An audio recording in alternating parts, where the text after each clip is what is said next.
Okay, I'm going to share something with you guys. And it's extremely, extremely important. I don't normally come on here and tell you guys to watch something. I'm okay if you watch 2 seconds or whatever, but your life depends on you knowing this information, because right now, you, just like me, we don't watch the mainstream media anymore. This is something that needs to be shared with any and everybody. This is so far beyond Project 2025, so far beyond the planes falling out the sky, all the fires, all the flooding. This is, I don't want you to get caught off guard, because when I saw it, and they're depending on us being mystified and distracted. That's what grifters do. And you guys, if you're not scared after you watch this, I don't know what to tell you, but you need to share this and share it with any and everybody. Do you understand me? Watch this. It's heartbreaking for me to say this, but in the first 6 months of the Trump presidency, Trump and Elon Musk and their billionaire friends have engaged in a stunning rampage of open public corruption. It's not fundamentally different than what happened in Russia. These are efforts to steal from the American people to enrich themselves. And their strategy is to do it all out in the open, to do it at such a dizzying pace that the country just gets overwhelmed or anesthetized or dulled into a sense that we just all have to accept the corruption, or maybe more charitably, that this is just how government works, that government is just corrupt, and so the fact that it's happening out in the open instead of happening secretly, well, it's really nothing new. But this is not how government works. The things that have happened over the last 6 weeks are unprecedented. The president and his billionaire friends are not supposed to steal from us. They are not supposed to use their power and their access to power, their access to government levers, to rig the rules to enrich themselves. That has always been wrong. It is still wrong, and we do not have to accept this. And so in the next few minutes, I want to try out an exercise.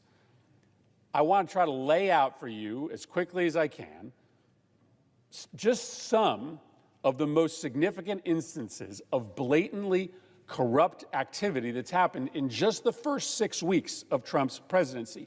When you see it all together, there is no way to avoid a simple conclusion. This White House is on its way to being the most corrupt in the history of the country. And just because they are doing it out in the open for everybody to see doesn't mean that it's not corrupt. And my hope is that if you see it all in one place, the gravity of this moment may hit you. My hope is that my colleagues and the public choose not to normalize a president or his advisors using the Oval Office as a blunt mechanism to make themselves even wealthier. It is our decision to have zero tolerance for corruption. It's also our decision to just decide to become a place like Russia, where our leaders are allowed to routinely steal from us. So this is a heartbreakingly long list. This is just 20 or so examples of corrupt behavior in the first 6 weeks of the Trump presidency. So here it goes. We're going to start on January 17th. On January 17th, Trump launches the meme coin. This is maybe the most corrupt of all the acts, because what is the meme coin? The meme coin is essentially a mechanism by which Russian oligarchs or corporate CEOs can literally send money privately directly to Donald Trump. Nobody knows who buys the meme coin, but Trump makes money when people buy it. And so it is just an open sewer valve that allows for anybody who is trying to influence the Trump administration to be able to secretly funnel money to Donald Trump. He reserves 80% of the coin. He waits to release that coin until the price jumps back up again, which essentially means he's waiting for people who want favors from him to buy a bunch of the coin to inflate the value so that he releases more and makes more money. It's a disgusting kind of corruption, because this is essentially Trump just posting his Venmo for anybody secretly to wire him as much money as they want. We've never seen something like this before, where anybody who has anything to gain from the Trump administration through a manipulation of the value of Trump's meme coin can funnel money directly to the president, whisper in his ear, that was me that purchased all that coin, that jumped up the value, that allowed you to release new coin. Hey, take care of me on the back end. On January 20th, when he's sworn in, he institutes his new energy agenda. Now, open reporting suggested that during the campaign, he met with the oil and gas industry, and they cut a deal in which the oil and gas industry would give him $1 billion of campaign contributions in order to receive favorable treatment when Trump was sworn in. And guess what happens on January 20th? Trump unveils his energy strategy. And what does it do? It preferences oil and gas, and it punishes oil and gas's competitors. It, for instance, freezes all permits on wind projects, both for the land and the sea. It undercuts permitting processes, not for oil and gas, but for oil and gas's competitors. Oil and gas got exactly what they asked for. They gave a campaign contribution, and they got the favorable treatment. 5 days later, Trump fires 17 inspectors general. What do inspectors general do? They look for corruption inside of these agencies. What do? If you are trying to engage in corruption, if you are trying to steal from the American people, you fire the inspectors general. 2 days later, on January 27th, Trump fires Gwen Wilcox from the NLRB. This is the National Labor Relations Board. When she's fired, the National Labor Relations Board cannot function any longer. Why does this matter? Because the person that has been put in charge of reviewing the hirings and firings of these agencies is Elon Musk, who, by the way, has lots of cases before the NLRB. So do the people that are standing behind Trump during the inauguration. Almost all of them have active cases before the NLRB. The billionaires supporting Donald Trump now don't have to worry about the NLRB, because on January 27th, the NLRB is rendered powerlessness. 3 days later, on January 30th, Trump awards more than $800,000 worth of stock to several of the board members of the Trump Media and Technology Group. This is the publicly traded company behind his social media platforms. So now his cabinet members, people like Kash Patel and Linda McMahon, are owning equity in Trump's media platform, equity that can be cashed out, sold to people who want to buy them out of their interest at any time. Those people who might want to buy them out, cabinet members, could be individuals with issues before the Department of Education, before the FBI. Yet another avenue in which people who have influence, who want to gain influence inside the Trump administration, have a conduit to be able to move cash from their pocketbooks, from their treasury, from their bank accounts, into the bank accounts of Trump cabinet members. Shortly thereafter, we start to see the weaponization of the DOJ. On February 23rd, a civil complaint from DOJ that had been pending against SpaceX, Elon Musk's signature company, is dropped. 8 days later, the DOJ drops a case against a Republican congressman. On February 19th, 2 or 3 weeks later, the DOJ opens up something called Operation Whirlwind, which seeks to target anyone who dares try to obstruct or criticize the work of Elon Musk and Doge.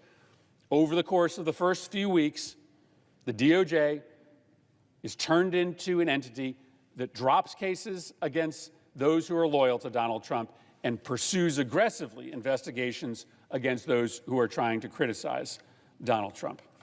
On February 1st, Trump fires the director of the CFPB and announces plans to shutter the Consumer Financial Protection Board.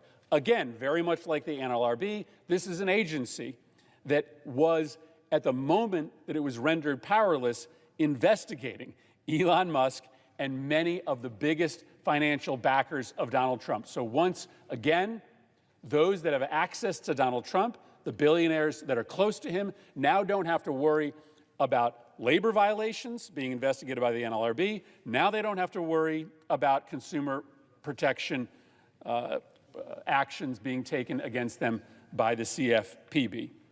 On February 4th, there is the first of two extraordinary meetings in the White House in which Donald Trump convenes his business partners, the Saudi Golf League and the PGA, to try to negotiate a solution to the dispute between those two golf leagues. Why? Because Trump has a business interest in that dispute being resolved.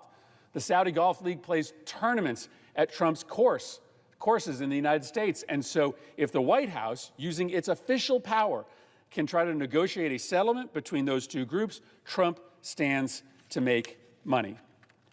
On February 6th, something absolutely stunning happens. Pam Bondi, the AG, issues a memorandum in which she proposes to dull the criminal enforcement of the Foreign Agents Registration Act. If you are representing a foreign government before the United States, you have to register so that we know if you are acting on behalf of American interests or you are acting on behalf of foreign interests. In the prior Trump administration, Trump officials got in big trouble for secretly working for and getting paid by foreign governments without registering. Well, what does Trump announce? That they are going to limit the applicability of the enforcement of that statute, making it much easier for Trump's friends, for his MAGA crowd, for the people who show up to Mar-a-Lago, to get paid quietly by foreign governments in order to influence Donald Trump. On February 10th, maybe aside from the meme coin, the most stunning act of corruption, the Eric Adams quid pro quo, in which Eric Adams, indicted for corruption, is let off the hook. His charges are dismissed in exchange for the mayor's pledge of political loyalty to Donald Trump. They literally went on TV and announced the deal, that we're getting rid of the charges against Eric Adams as long as the mayor pledges political loyalty to the president. That was so corrupt that 6 or 7 DOJ officials resigned because they refused to withdraw those charges. But the deal went through because the 7th or the 8th or the 9th official finally filed the withdrawal. And now in America, it is 100% clear that if you want to get away with corruption, if you want to steal from your constituents and you're an elected official in this country, all you have to do is just sign up for political loyalty with Donald Trump, and he will instruct the Department of Justice to let you get away with it. On February 10th, Donald Trump directs the DOJ to pause enforcement of U.S. laws that prohibit companies from paying bribes overseas. Come on. Come on. He instructs the DOJ to pause enforcement of U.S. laws that prohibit companies to pay bribes overseas. Here's an example. Goldman Sachs was engaged in outright bribery. They were paying bribes to Malaysian officials so that they could get a contract to manage the resources of the Malaysian Sovereign Wealth Fund. American companies should not be overseas bribing foreign governments. That compromises America's reputation and America's national security. But now we are going to pause enforcement of the laws that stop American companies from bribing foreign governments because corruption is now being normalized. This is what you do if you want to normalize corruption, is that you make it legal for American companies to engage in corruption overseas. That makes it easier for Trump to get away with corruption here. 2 days later, on February 12th, the announcement comes out that the State Department is going to buy $400 million of armored Teslas. Okay, so now it's getting even more blatant. It's getting even more brazen. The State Department is just going to buy a whole bunch of product from Elon Musk, product that they were not previously scheduled to buy. It is true that the Biden administration had a blueprint that was going to buy some electric vehicles, but it was around $483,000 worth of vehicles. Trump revises that blueprint of spending so that now the federal government is going to spend $400 million on armored Teslas from Elon Musk. Let's see. That's February 12th. That same day, Elon Musk's people infiltrate the Department of Labor, and reporting suggests that during that infiltration, Elon Musk's personal representatives get access to enforcement information at OSHA, not only against Elon Musk's companies, and by the way, SpaceX has an employee injury rate that is 9 times higher than the industry average, but also workplace safety violations against Elon Musk's competitors. Here's the message. If you are close to Donald Trump personally, if you support him politically, you can get secret access to enforcement data against your country, against your companies, and your company's competitors. That's what happens on February 12th. 3 days later, there's some suspicious firings at the FDA, again related to Elon Musk's personal financial interests. Elon Musk owns a medical device company called Neuralink. It is currently being reviewed by the FDA, and guess what? On February 15th and 16th, all over a weekend, there are 20 people fired from the FDA's Office of Neurological and Physical Medicine Devices. Fired by DOJ, run by Elon Musk. Clear message, you're going to get fired if you aren't on the right side of Elon Musk's application. Now, whether that was explicit or not, if the guy who is firing you has a pending application before your department, aren't you going to think twice? Aren't you going to think twice about ruling against his interests? This is why this is all unprecedented. Again, this feels normal because it's been happening every day, but never before in American history have we allowed someone who has a pending application for approval of a medicine or a medical device to be able to personally decide who gets hired and who gets fired at the regulatory agency making the decision over that medical device. But now this stuff is happening every day because on February 15th as well, that same weekend, there's an announcement that the FDA cuts are going to be even deeper, perhaps as big as 50%. That means that hundreds of drugs and devices won't get approved at the FDA. And you know who benefits from that? The folks that are selling the snake oil products. And guess who's selling the snake oil products? The people who work for Donald Trump, selling Vita gummy scams. The director of the FBI is selling vaccine reversal pills. When the FDA gets gutted, it's the people who sell those unregulated products who stand to gain. On February 19th, 4 days later, we find out that the IRS is going to be cut by 7,000 people. And the biggest chunk of the folks who are going to be laid off are the people who do the audits of the billionaires and the millionaires and the corporations. And so once again, Elon Musk and the people standing behind Donald Trump on Inauguration Day are going to get off because the IRS just had its enforcement powers, its audit powers, absolutely gutted. That same day, on February 19th, you start to receive word that advertising on Elon Musk's platform is starting to grow again. And the reporting on February 19th indicates that American companies have come to the collective decision that they need to keep advertising on Elon Musk's platform because Elon Musk has so much regulatory power inside the federal government. That they need to make sure that they're paying Musk through Twitter and through X so that if they ultimately need something from the federal government, they can get it. This, again, is why we have never, ever in the history of this country allowed for the richest man in the world, somebody who controls major companies, to also have an official position inside the government. Because of course, it opens up these clear avenues where people are going to do business with him privately to try to curry favor with him publicly. I'm not done. It just keeps going. The next day, on February 20th, the CDC's Advisory Committee on Immunization Practices monthly meeting is canceled and not rescheduled. And so we were very worried that Robert F. Kennedy Jr., who makes money off of his attacks on vaccines, would continue those attacks when he took over HHS.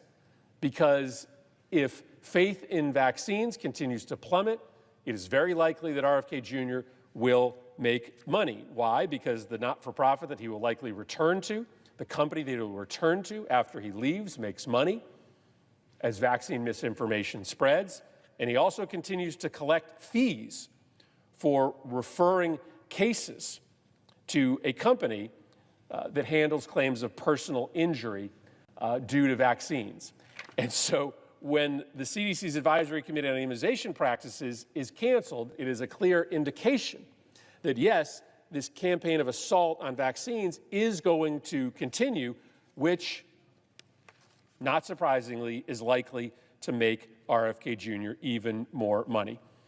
On February 26th, we see Trump's MAGA hats that are for sale on his website displayed in the Oval Office. And it's just a reminder that so many people inside Trump's universe continue to sell merchandise on the side in order to make money. Donald Trump has always done this, and we've just kind of accepted it, even though it is a kind of corruption in and of itself. But Kash Patel, the director of the FBI, is still selling cash-branded merchandise, even while he's going to run the FBI. Elon Musk and others are selling Doge merchandise. So as they trumpet their brand inside the government, they're making money off their brand outside of the government. On February 26th, maybe the third most significant of brazen corruption happens, news breaks that Elon Musk is just going to have the FAA cancel a contract with Verizon that has been in the works for years and instead just substitute in Starlink for Verizon. Just extraordinary that this is happening in plain view of everybody. Elon Musk takes his private company, uses his access to government to just shove out of the way his competitors and instead insert himself and his company. Again, we've never seen this ever before in American history. And now it's happening on a daily basis. And now we get to this week. This week, Wired reports that guests are paying millions of dollars to dine with Donald Trump at Mar-a-Lago, and business leaders are being targeted with advertisements that sell access to a one-on-one meeting with the President of the United States for $5 million. Come on. Like, seriously. There's advertisements that say if you're a business CEO and you pay $5 million to Donald Trump, you can get a meeting with him. Like, this isn't okay. And yet, because it happens every single day, they're asking for us to pretend that this is normal. This is just 6 weeks. It's just 6 weeks. And the last thing on the list is an offer to meet with the president for $1 million or $5 million. If any previous president had sent out an advertisement suggesting that you could meet with them for a payment to them of $1 million to $5 million, in and of itself, we would deem that to be unacceptable. But Donald Trump and Elon Musk believe that because they have arranged this dizzying pace of corruption in which not a day goes by in which something doesn't happen inside our government, in which Elon Musk or Donald Trump use their power in order to rig the rules to enrich themselves, that we are all going to feel that it's normal. This is how democracies die. Democracies die when the very powerful people steal from us so regularly so openly, so unapologetically, that we come to believe that it's normal. And listen, I understand that many Americans may think that all of this stuff just used to happen quietly. And the only difference is that Trump and Musk are just putting it all out in the open. And I'm not saying that there haven't been instances of corruption. Democrats and Republicans in this body have been accused of and convicted of acts of corruption. It has been a fact of life in American politics for a long time, but never before has the corruption happened this openly or this frequently. And so I lay it all out for you this afternoon in the hopes that it is not too late for us to decide to stand up as a body and as a nation to say that this isn't okay. The Trump meme coin is not okay. It's not okay for people who have interest before the federal government to be able to anonymously funnel money to the President of the United States. It's not okay for Elon Musk to have access to Department of Labor enforcement data against him or his competitors that nobody else gets access to. It's not okay to just cancel contracts that were going to Musk's competitors and substitute in his own business just because he has the ability to do it as a friend of Donald Trump. Like, the rule of law matters. Doing things by the rules matter.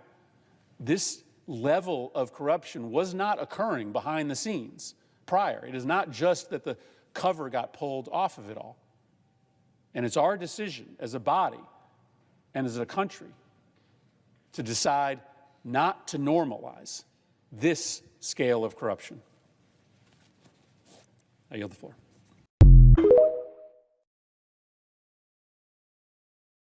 So the programs that they're ending have nothing to do with saving money. They're stealing it right under our fucking noses.